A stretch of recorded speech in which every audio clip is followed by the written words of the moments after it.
야곱이 아버지를 속이고 형을 속이고 장자권의 축복을 받고 바단 아람으로 피신을 하던 그때 하나님께서 베델에서 나타나셔서 야곱에게 말씀을 하셨습니다. 창세기 28장 15절을 보면은 내가 너와 함께 있어서 네가 어디로 가든지 너를 지키며 너를 이끌어서 이 땅으로 돌아오게 할지라. 내가 네게 허락한 것을 다 이루기까지 너를 떠나지 아니하리라.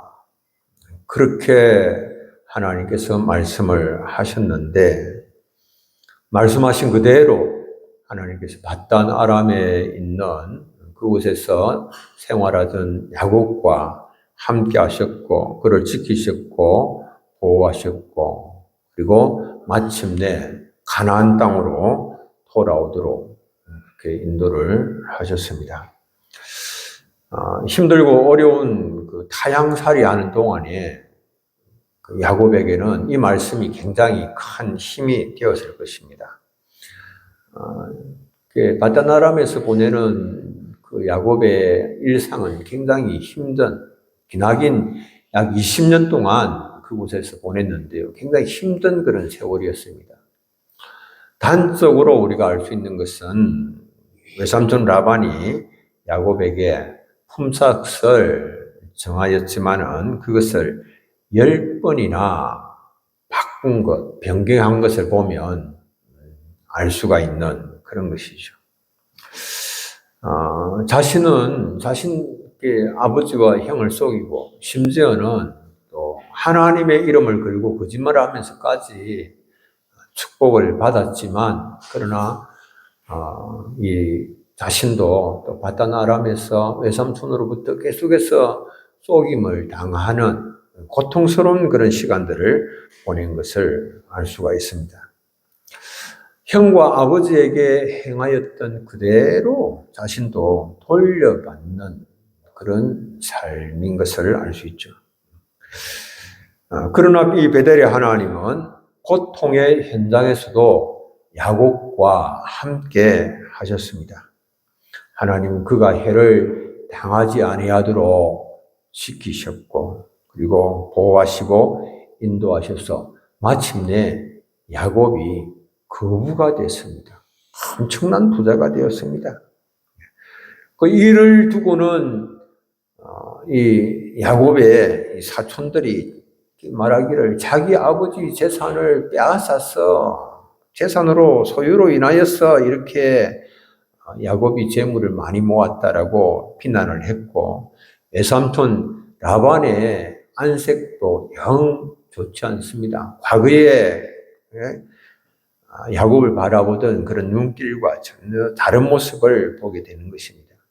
그러니까 더 이상 이제는 이곳에서 거할 수가 없겠다라고 생각되는 그런 시점에 하나님께서 야곱에게 나타나셔서 말씀을 하셨습니다.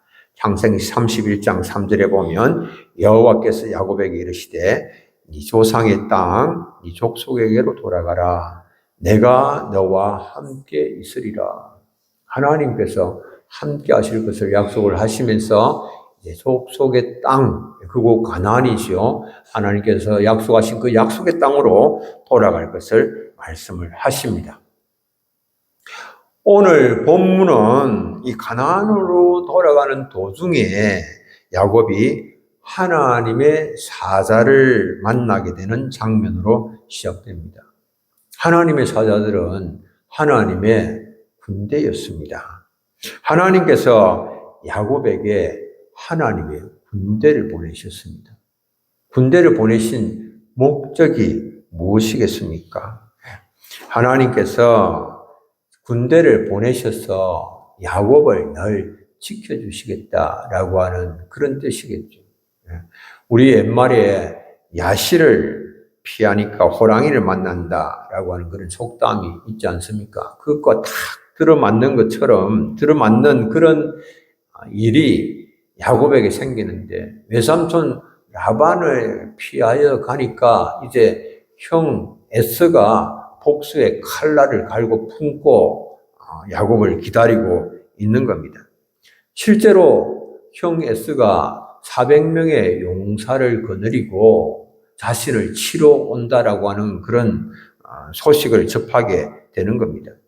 이 상황에서 하나님께서 사자들을 이렇게 보내시고 하나님의 군대를 보여주신 것입니다. 하나님의 군대가 함께 하시니 에스가 아무리 많은 사람을 거느리고 오고 어떤 군대를 거느리고 온다고 하더라도 두려워하지 말라라고 하는 거죠. 하나님의 군대가 그 에스의 400인보다 훨씬 더 강하고 능한 용사들이기 때문에 그런 것입니다.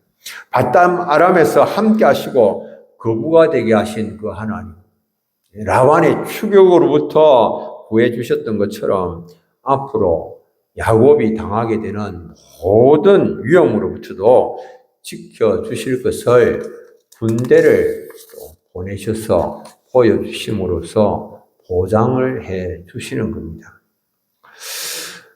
그러나 이 하나님의 약속의 말씀을 가졌고 하나님께서 함께 하심을 보았음에도 불구하고 야곱 자신의 마음에서 일어나는 심히도 두렵고 불안한 마음, 답답한 마음, 이건 어떻게 할 수가 없는 겁니다. 그만큼 형 에스를 만난다라고 하는 사실은 너무나도 고통스러운 일이었습니다. 지난날 자신은 형과 아버지를 속이고 장자권의 축복을 취하기 위해서 수단, 방법 가리지 않았습니다. 심지어 하나님의 이름을 걸면서까지 거짓말을 했고 그래서 장자권의 축복을 취하였습니다. 그런데 그로부터 20년의 세월이 흐른 지금 이 시점이지만 형 에스의 분노는 조금도 누그러뜨려지지 않았습니다. 식지를 않았습니다.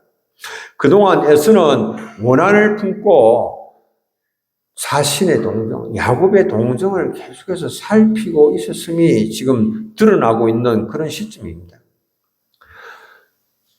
야곱은 외삼촌 라반조차도 눈치채지 못할 정도로 은밀하게 바단 아람을 통하여 떠나서 가나안으로 돌아오고 있는 그런 중이었습니다. 그런데 그럼에도 불구하고 형 에스가 자신을 만나기 위해서 400인을 거느리고 지금 치러 온다라고 하는 이것은 지금까지 계속해서 에스가 자신을 살펴보고 있었다라고 하는 그런 증거지요. 수많은 세월이 흘렀음에도 불구하고 에스의 복수심은 전혀 식지 아니하였습니다. 심히 두렵고 답답한 마음을 금할 수가 없습니다. 그래서 모든 인간적인 수단과 방법을 다 이제는 동원을 해서 해결을 해보고자 합니다. 먼저 형 에스에게 사자들을 보냅니다. 사자들을 보내면서 지금까지 있었던 그런 상황들을 아주 낮은 그런 자세로서 보고를 합니다. 에스를 주로 칭하고 그리고 자신을 종으로 칭하면서 그간의 모든 사정들을 보고를 하는 겁니다. 창세기 32장 4절 5절 오늘 읽은 본문인데요. 주의 종 야곱이 이같이 말하기를 내가 라반과 함께 거류하며 지금까지 머물러 있었사오며 내게 소와 나귀와 양떼와 노비가 있으므로 사람을 보내어 내 주께 알리고 내 주께 은혜 받기를 원하나이다.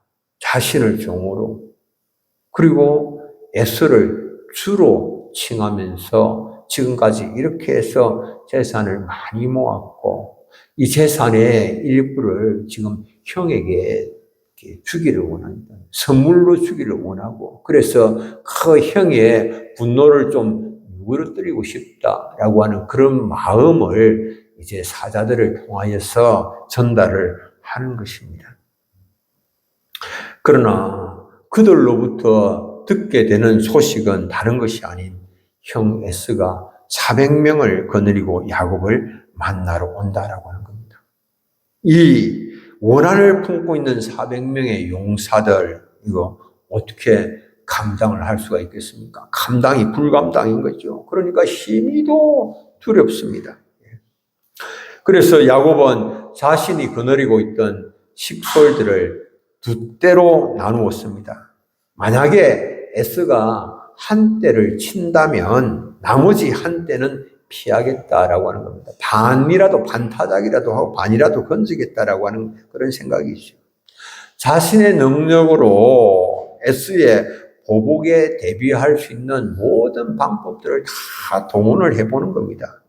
그러나 그럼에도 불구하고 마음속에서 일어나는 이 불안, 두려움, 이거 어찌할 수가 없습니다. 그래서 에스가 하는 것이 마지막 수단으로 뭐합니까? 하나님께 기도합니다. 마지막 수단으로. 내가 해볼 수 있는 모든 방법들을 다 해봐도 어찌할 수가 없어서 이제 마지막으로 하나님께 기도하는 겁니다. 이게 이제 사람들이 기도를 어떻게 생각하고 하나님을 어떻게 생각하는지가 잘 드러나는 그런 지점이죠. 이렇게 해도 안 되고 저렇게 해도 안 되고 내 힘으로 내 능력으로 모든 것들을 다 해봐도 안 될 때에 마지막 수단으로 할 수 있는 거, 그걸 사람들이 기도라고 생각을 하는 거죠. 내가 할 수 있는 일을 다 해도 해결 안 될 때 기도하는 겁니다.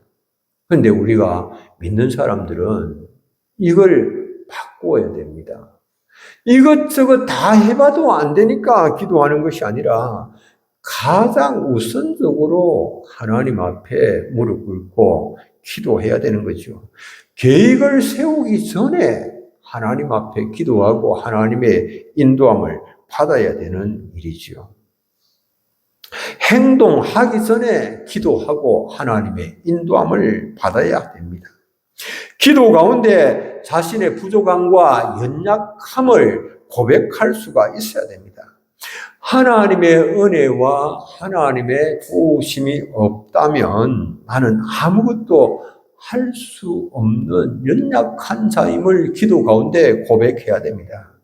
우리는 하나님의 도우심이 없어도 얼마든지 잘할 수 있는 자가 아닙니다. 하나님의 도우심이 없다면 아무것도 할 수 없는 연약한 자입니다. 하나님은 자신의 부족함을 알고 아무것도 할 수 없다고 고백하는 그 사람과 함께 하십니다. 자기의 힘과 능력으로 얼마든지 모든 문제를 풀고 해결할 수 있다라고 하는 사람, 그렇게 생각하는 사람은 하나님의 영광을 가리는 자이요, 하나님의 영광을 훼손하는 자입니다. 하나님은 어떤 분이십니까? 피곤한 자에게 능력을 주시고 무능한 자에게, 하나님 내가 무능합니다. 하나님 내가 아무것도 할 수가 없습니다. 연약한 자입니다라고 고백하는 자에게 힘을 더하시는 분이십니다. 이사야 40장 29절 우리 함께 한번 읽어보겠습니다. 피곤한 자에게는 능력을 주시며 무능한 자에게는 힘을 더하시나니 아멘. 자기의 힘과 능력을 자랑하는 자가 아니라 자신의 연약함과 무능함을 고백하는 우리 성도님들이 되시면 좋겠습니다. 야곱은 기도 가운데에 하나님 앞에 고백했습니다. 기도 가운데 그래서 그 이름이 야곱에서 이스라엘로 바꾸어집니다. 속이는 자에서 하나님과 겨루어 이긴 자로 바뀌어지는 이런 놀라운 축복을 누리게 된 것이죠. 야곱의 기도는 하나님께 상달되었고 응답받는 기도였습니다.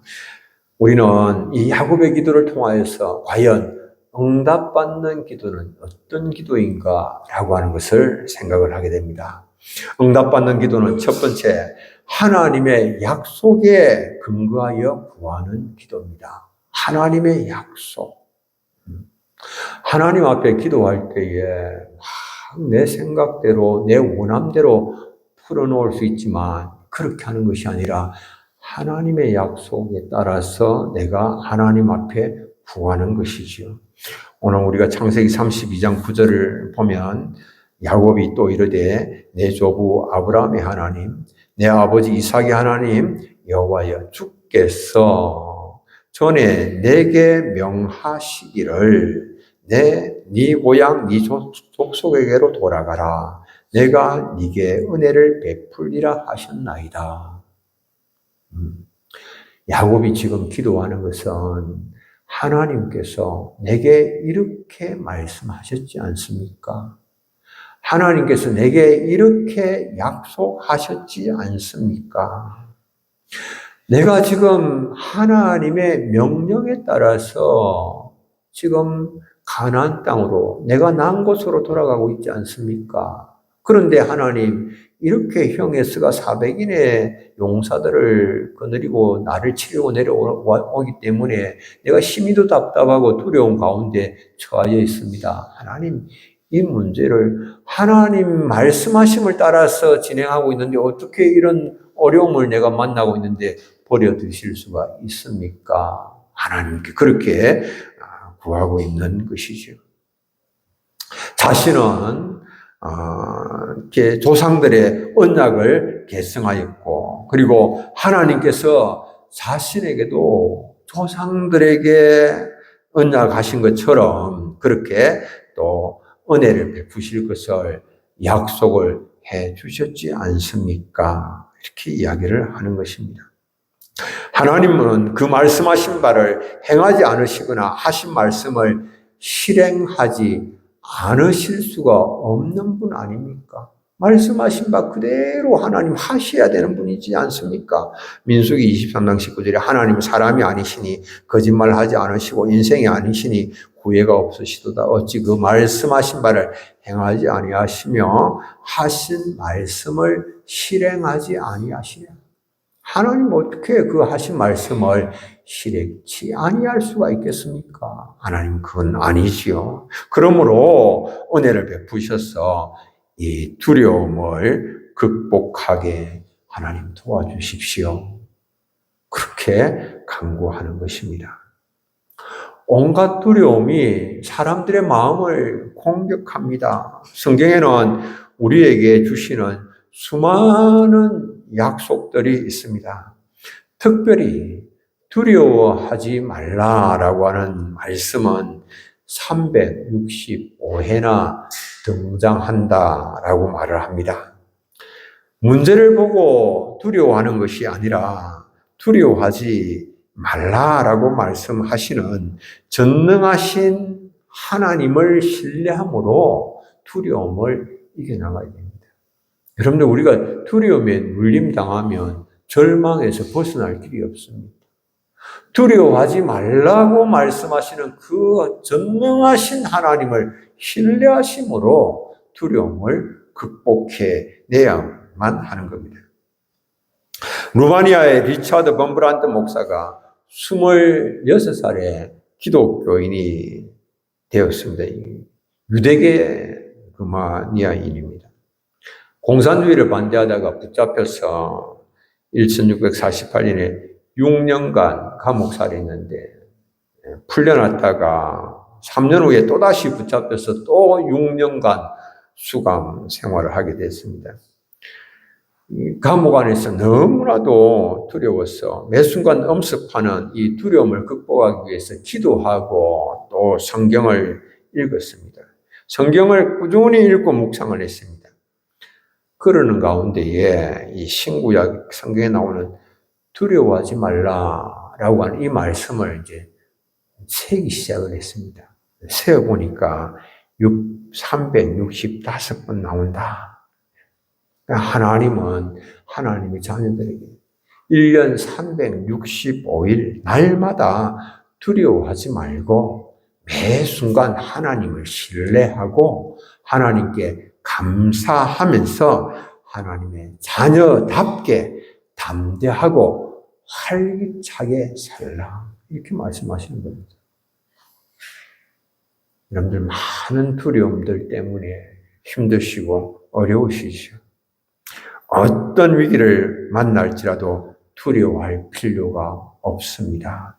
하나님께서 참으로 도우시고 참으로 붙들어 주실 것이다. 하나님 약속하셨기 때문에 그렇습니다.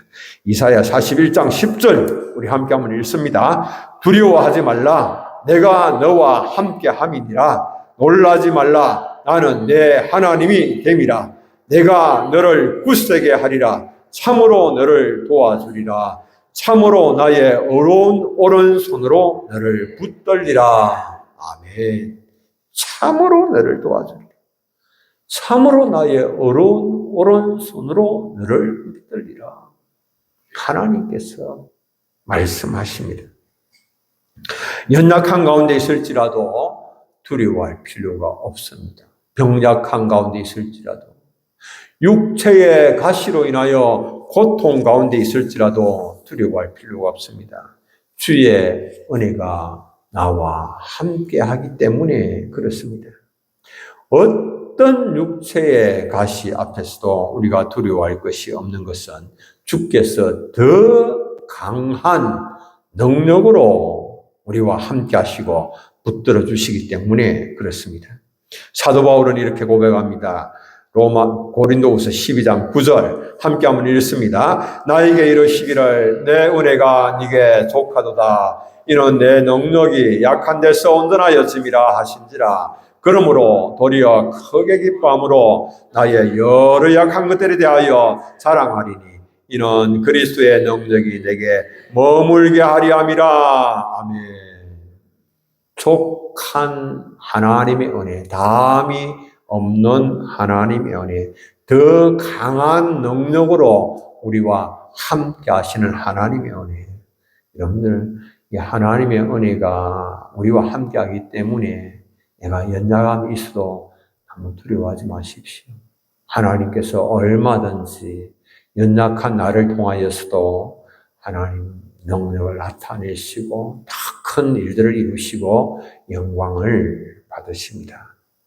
경제적 어려움 가운데 있을지라도 하나님께서 모든 쓸 것 채워주실 것을 말씀을 하십니다. 너무 두려워하지 마십시오. 경기가 힘들고 어렵다고 해서 상황이 좋지 않다고 해서 여러분들 힘들고 어렵다고 해서 신앙을 내려놓았어야 되겠습니까? 그를 전혀 두려워할 필요가 없습니다. 하나님의 약속의 말씀, 하나님 신실하신 하나님께서 말씀하신 그대로 내게 행하실 것을 믿음으로 주님의 말씀 붙잡고 나가는 겁니다. 빌립보 4장 19절 함께 한번 읽습니다. 나의 하나님이 그리스도 예수 안에서 영광 가운데 그 풍성한 대로 너희 모든 쓸 것을 채우시리라. 아멘. 나의 하나님이 그 영광 가운데 그리스도 예수 안에서 그 영광 가운데 풍성한 대로 너희 모든 쓸 것을 채우시리라. 여러분들 무엇이 필요하십니까? 주님 앞에 그냥 아뢰기만 하십시오. 삶의 환경과 조건이 비관적인 것을 보고 절망감에 붙잡히는 것이 아니라 절망이 어둠 속으로 마음속으로 밀고 들어오는 그 시점에도 우리는 하나님의 약속을 떠올리면서 기도하는 겁니다. 끝까지 이 약속의 말씀을 붙잡고 내 속에 일어나는 모든 두려움들, 악한 마귀가 주는 것이라고 우리가 그것을 생각하면서 물리쳐야만 하는 겁니다. 약속하신 대로 행하셔서 나의 모든 삶에 쓸 것을 풍성하게 채워주십시오. 하나님께 기도하면서 나아가시기를 바랍니다. 두 번째로는 주의 은총을 받을 자격이 없는 무익한 자임을 고백하는 기도입니다. 하나님, 나는 정말 무익한 자입니다 라고 고백하는 기도죠. 야곱은 자신이 은혜를 받을 자격이 전혀 없는 자인데 엄청난 은혜를 받았음을 고백을 합니다. 여러분들 오늘 성경의 창세기 32장 10절인데요. 한번 보십시오. 창세기 32장 10절. 나는 주께서 주의 종에게 베푸신 모든 은총과 모든 진실하심을 조금도 감당할 수 없사오나 주님의 은총, 주님의 신실하심을 조금도 감당할 수 없는 자다. 이렇게 고백합니다. 내가 지팡이만 가지고 이 요단을 건넜더니 지금은 2때나 이루었나이다. 그런 것을 받을 만한, 은혜를 받을 만한, 주님의 은총을 받을 만한 아무런 자격이 없는, 그런 것을 조금도 감당할 수가 없는 자이다. 참 제가 기도하면서 하나님 앞에, 하나님 왜 저의 기도에 응답하시지 않습니까? 제가 이제 물려받은 그 장로님 돌아가시면서 하신 그 이제 아파트를 매각을 해야 됩니다. 매각을 위해서 기도하는데, 하나님, 이 아파트가 어떤 아파트입니까? 교회 요청에 따라서 오랫동안 교회 담보로 잡혀 있었고, 지금도 그런 상태인데, 왜 하나님 매각을 위한 그런 길을 열어주시지 않습니까? 제가 하나님 앞에 이제 그렇게 이제 기도를 한 거예요. 그런 마음으로. 그럼 가만히 보니까 이 말씀을 보면서, 이 말씀을 이렇게 준비를 하면서, 야, 내가 기도하는 가운데 하나님 앞에서 막 공로를 내세우고 있는 거 아닌가? 은연중에 막 공로를 자랑하고 있는 거 아닌가라고 하는 것을 깨닫게 한 거거든요. 이렇게 하는 것이 누구의 기도입니까? 바리새인들의 기도입니다. 바리새인의 기도. 바리새인들은 기도 가운데 막 자신들의 공로를 떠올립니다. 기도 가운데 자신들의 막 자랑하는 그런 기도를 합니다.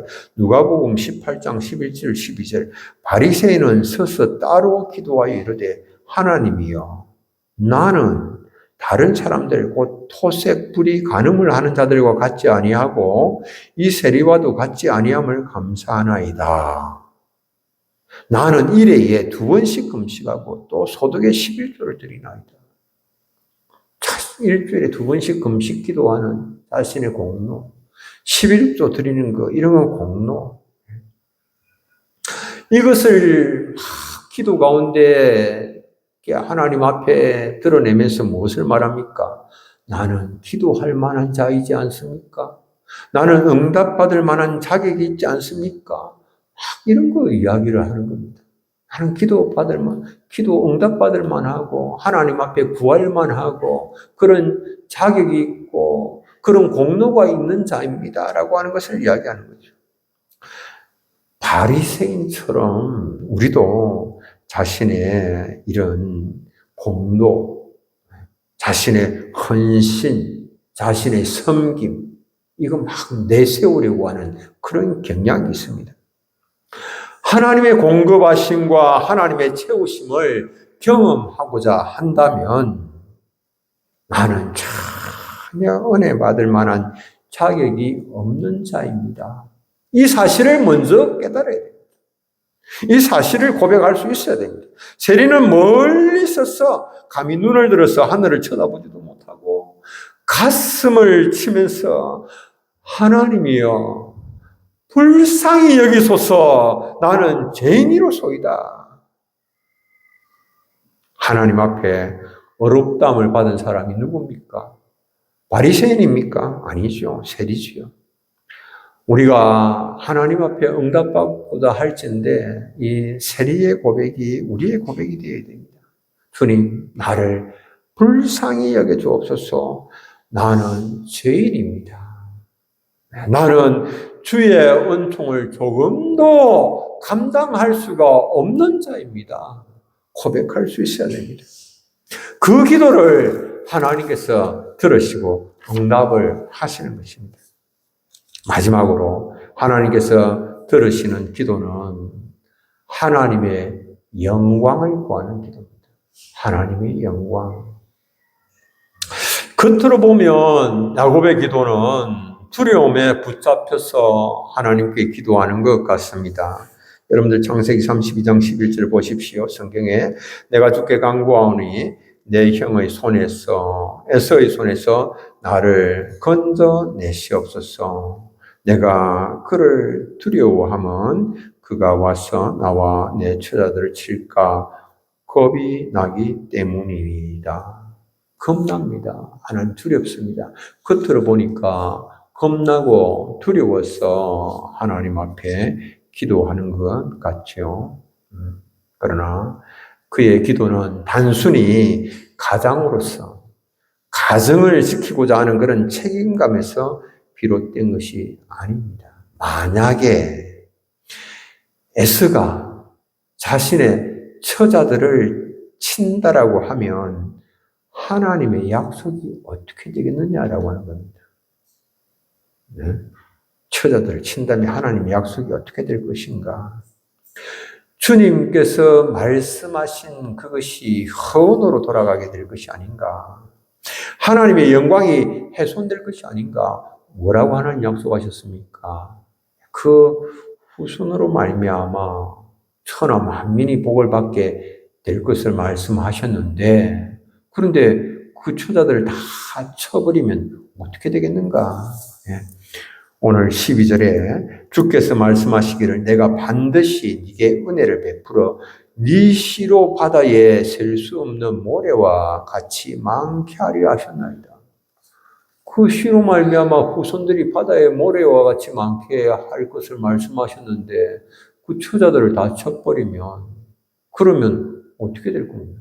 하나님의 약속이 도대체 어떻게 되는 겁니까? 그렇게 이제 구하고 있는 것이죠. 응답받는 기도는 그 하나님의 영광에 초점을 맞추는 기도입니다. 우리가 가족의 구원을 위하여 기도합니다. 그들을 사랑하기 때문에 구원을 위하여 기도하는 거 맞지요. 그러나 우리는 하나님의 영광과 그리스도의 이름을 존귀하게 하고자 하는 소원을 먼저 품어야 되는 겁니다. 하나님, 정말 주님께서 주 예수를 믿어라. 그리하면 너와 내 집이 구원을 받으리라. 주님 말씀하셨는데, 주님, 저를 통하여서 제가 주님을 영접하고, 그리고 자녀들이 다 주님께 돌아옴으로 말미암아 하나님께 영광이 되며 주님의 이름이 존귀케 되는 그런 역사가 일어나기를 원합니다. 하나님의 영광을 위하여서 이 일들이 이루어지기를 원합니다. 이걸 마음에 먼저 품어야 되죠. 모든 기도의 동기가 먼저 하나님의 영광이 되어야 된다라고 하는 겁니다. 누구나 살아가면서 두렵고 답답한 상황을 만납니다. 이런 문제의 극복은 하나님과의 관계에 달려 있습니다.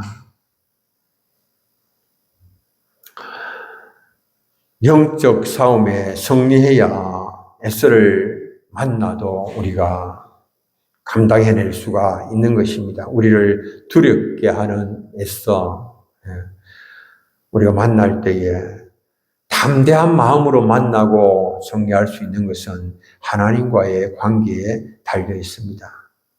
하나님의 은혜가 아니면 내가 할 수 있는 모든 인간적인 수단과 방법 총동원한다고 할지라도 두려움을 극복해낼 수가 없습니다.